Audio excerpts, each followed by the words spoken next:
Glória a Deus. 2 de novembro de 2025. Eita glória, domingo abençoado. Deus abençoa cada um que vai entrar neste canal. Fortalece cada pessoa. A palavra de Deus hoje é em Juízes 7:7. E disse o Senhor a Gideão: com estes 300 homens que lamberam as águas, vos livrarei e darei os midianitas na tua mão. Eita glória! Glória a Deus, vamos meditar nesta palavra agora, em nome de Jesus. Glória a Deus, Juízes 7. Gideão com 300 homens vence os midianitas. Eita, glória a Deus. Eu sempre gosto de anotar aqui, e a data que eu li, ó. Essas são datas que eu já li esse texto, eu vou anotando. Aqui está dizendo aqui também, não se glorie. Olha só. E disse o Senhor a Gideão: muito é o povo que está contigo, para eu dar aos midianitas em sua mão, a fim de que Israel não se glorie contra mim, dizendo: a minha mão me livrou. Eita, glória a Deus. Aí o 3. Agora, pois, apregoa aos ouvidos do povo, dizendo... Aí continua lá, ó. Deixa eu colocar aqui que está continuando aqui o versículo 3 aqui, ó. Vou colocar aqui para vocês verem. Dizendo: quem for covarde e medroso, volte e vá apressadamente das montanhas de Gileade. Então voltaram do povo 22.000 e 10.000 ficaram.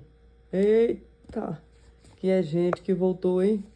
Que nós não sejamos essas pessoas que voltam para o pecado, que voltam para o próprio vômito. Como diz a palavra de Deus, voltar ao vômito é voltar a fazer todos os pecados do mundo que a gente fazia antigamente, que era beber, fumar, xingar, se prostituir, fornicação, tudo que não presta, né? Resumindo, então, que nós não sejamos esses covardes, medrosos, né? Que Deus tenha misericórdia de nossas vidas, para nós não voltarmos a ser o velho homem ou a velha mulher, né? Do passado, mas que venhamos a cada dia a ser cheio do Espírito Santo e uma pessoa cheia de misericórdia e amor para ajudar os outros. E disse o Senhor a Gideão: ainda muito povo há, faze-os descer às águas, e ali te os provarei, e será que aquele que eu te disser, este irá contigo, esse contigo irá, porém todo aquele que eu te disser, este não irá contigo, esse não irá. E fez descer o povo às águas. Então o Senhor disse a Gideão: qualquer que lamber as águas com a sua língua, como lambe o cão, esse porás à parte, como também todo aquele que se abaixar de joelho a beber. E o 6 aqui. E foi o número dos que lamberam, levando a mão à boca, 300 homens. Meu Deus. Estão percebendo que 22.000 voltaram e ficou 10.000. Depois dos 10.000 ficaram só 300. Então, aqui no 6, né? Levando a mão à boca, 300 homens, e todo o resto do povo se abaixou de joelhos a beber as águas. E aqui no 7, e disse o Senhor a Gideão: com estes 300 homens que lamberam as águas, vos livrarei e darei os midianitas na tua mão. Eita, glória a Deus! Deus deu vitória aqui a Gideão. Deus poderoso, porque Gideão foi obediente. Mesmo ele não acreditando nele mesmo, mas ele acreditou no Deus Todo-Poderoso que dá vitória. E Deus deu vitória a Gideão aqui, juntamente com este povo. Glória a Deus, porque sozinho, lógico, ele não ia conseguir. Ele teve que ajuntar o povo e Deus foi orientando ele aqui. Glória a Deus. Aqui também fala de um altar. Glória a Deus, que nós venhamos a edificar um altar em nossas vidas. Um altar a Deus e não um altar a demônios. Muitos têm edificado altar a demônios, colocado seus olhos em coisas que são altares para demônios. E o que são altares para demônios que nós colocamos os nossos olhos? É várias coisas, não é só a pornografia, não. A pornografia é um dos pecados. Mas existem vários, né? Existem fofocas, existem olhos ruins, né? Que não é só pornografia, que tem gente que pensa que é só prostituição e adultério que é pecado, não. falar mal do irmão, atrapalhar a obra, falar mal do pastor, né? Atrapalhar a obra. Se você não está na liderança, se você está sendo liderado por alguém na igreja e você atrapalha esta obra, Deus vai cobrar de você também. Então, que nós não venhamos a ser pedras de tropeço na obra, né? Mas que venhamos a ser como esses 300 que ajudou ali a Gideão a ter vitória sobre os midianitas.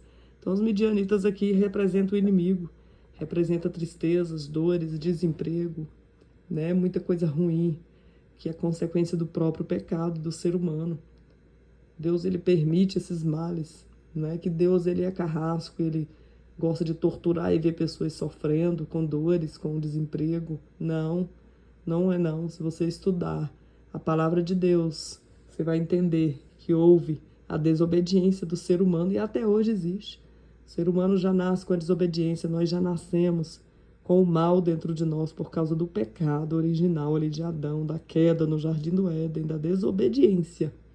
Mas Jesus, ele veio para tirar este mal, e o sangue de Jesus Cristo nos purifica de todo pecado. E a cada dia nós temos que lutar contra o pecado, contra as atitudes ruins da nossa vida, porque a nossa natureza, ela é pecaminosa, mas o sangue de Jesus Cristo, ele veio e foi derramado. Jesus derramou o seu sangue para que possamos vencer pelo poder do sangue dele e termos uma vida plena em Cristo, porque é possível, ainda nesta terra. E depois que nós morrermos nessa terra, nós vamos ter uma vida eterna. Aí vai ser 100% plena. Porque aqui nessa terra não consegue ser 100% plena. Mas nós conseguimos ter uma vida boa e equilibrada se nós buscarmos a Deus e obedecermos a Ele. E todos os dias nos humilharmos. Porque é todos os dias que nós pecamos. Então, se é todo dia que nós pecamos, então todo dia a gente tem que se humilhar diante de Deus. Não é só uma vez, não é só quando vai domingo na igreja, não. Não, não é assim não.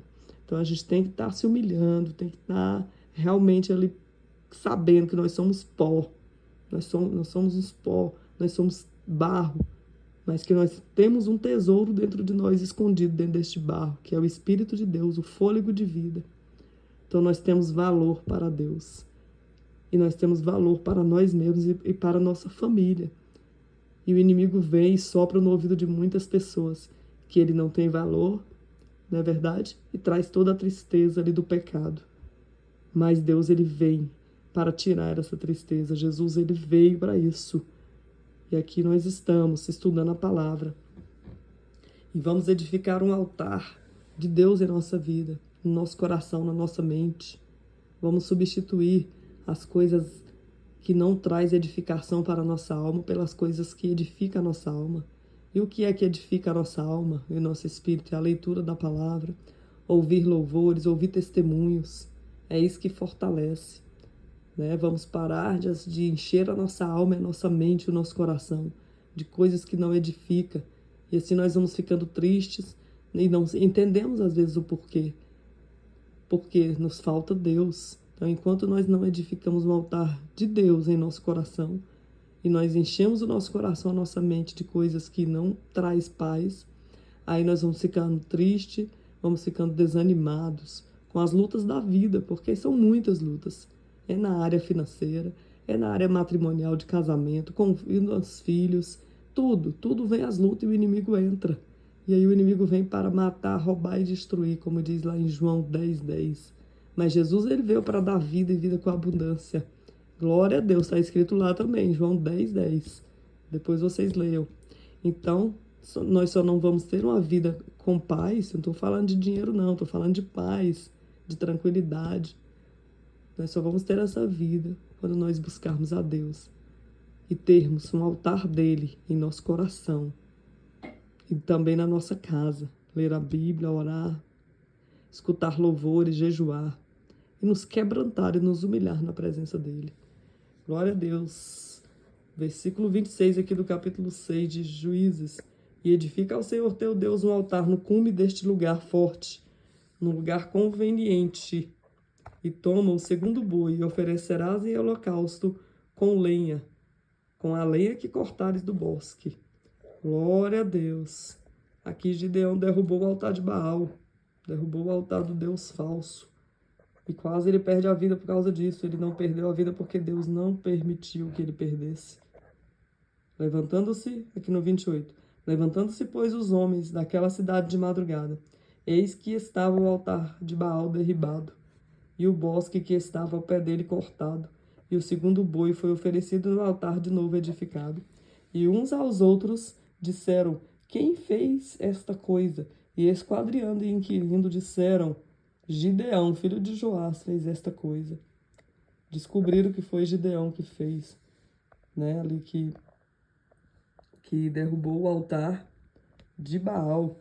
Então os homens daquela cidade disseram a Joás, tira para fora o teu filho para que morra. Olha só, queriam matar ele, pois derribou o altar de Baal e cortou o bosque que estava, só seguindo aqui, ó, que estava ao pé dele. E olha a resposta de Joás aqui para eles que queriam matar o Gideão. Olha o que ele respondeu. Vamos ler aqui. Ver se eu consigo focar aqui para vocês acompanharem a leitura. Porém, Joás, aqui no 31, ó.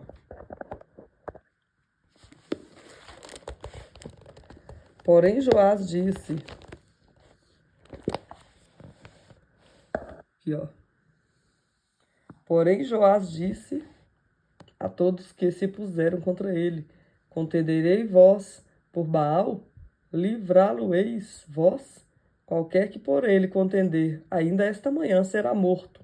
Se é Deus, por si mesmo contenda, pois derribaram o seu altar. E aqui no 32 fala do nome de Gideão, que aqui o nome de Gideão mudou, né? A partir do momento que ele derrubou lá o altar de Baal, né? Aí o nome de Gideão mudou, olha só, mudou para Jerubaal. Olha, pelo que, 32, pelo que naquele dia eles chamaram Jerubaal, dizendo, Baal contenda contra ele, pois derribou o seu altar. Glória a Deus, Deus poderoso, Deus santo. E aqui no 34, então o Espírito do Senhor revestiu a Gideão, o qual tocou a buzina, e os abiesritas se ajuntaram após dele. Glória a Deus, o Espírito do Senhor tomou a Gideão. E aqui Deus deu vitória sobre os midianitas. Aqui, ó, Gideão com 300 homens vence os midianitas. É muito linda essa história.